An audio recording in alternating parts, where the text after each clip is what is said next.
The graph of tangent is quite different than the graphs of sine and cosine. From the unit circle definition, the input x corresponds to an arc length along the unit circle, like usual, and the output is the y-coordinate from the unit circle location divided by the x-coordinate. Again, we have different x's and y's being referenced. Confusing, I know. We're going to keep them color-coded here.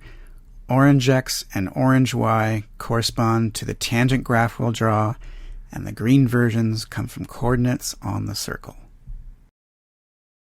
Let's identify a few key points. On the circle, x and y are never 0 at the same time, so we don't need to worry about getting 0 over 0.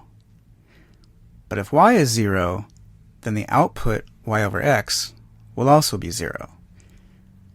Moving into the positive direction, one revolution around the circle, this occurs at 0 and pi. So we'll add those corresponding points to our graph. If x is 0, then we will have division by 0 and the output is undefined. This occurs at pi over 2 and 3 pi over 2 on the circle.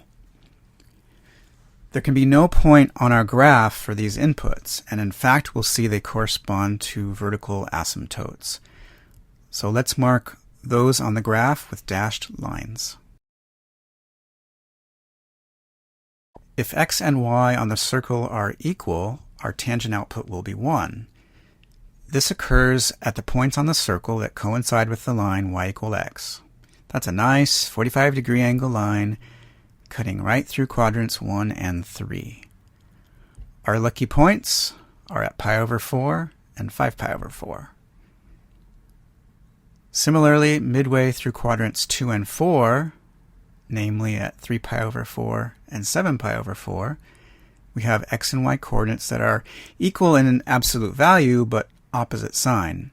So when we divide them, we'll get -1. Let's add those points to our graph. Now that we have a few points on our graph, what happens in between them?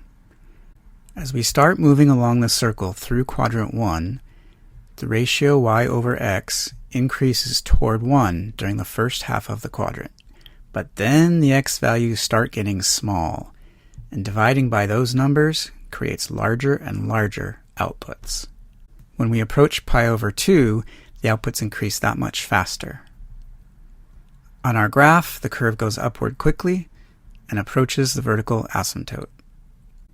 In quadrant 2, we get similar behavior with the numbers, but they happen in reverse order, and the ratio y over x is negative. The values approach 0 as we reach the end of the quadrant. You might be surprised to see that quadrant 3 gives a repeat of the outputs we saw in quadrant 1. The coordinates are identical in absolute value as we move through the quadrant. They are just all negative, but when we divide two negative numbers, we get a positive result. Similarly, quadrant 4 repeats the output values of quadrant 2.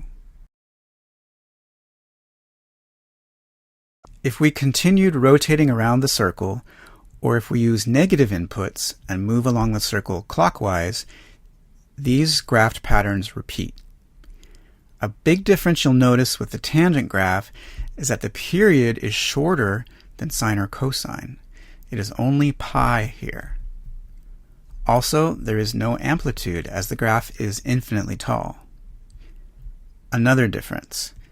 The domain is not all real numbers, as it is with sine and cosine, as there are input values here that create undefined outputs. If you are asked to draw one period of tangent, you would typically choose the one that is centered on the origin, sandwiched between the vertical asymptotes at negative pi over 2 and positive pi over 2. One interesting observation. Look how similar the tangent and sine graphs are to each other right around the origin. Then, of course, they venture off in their own directions.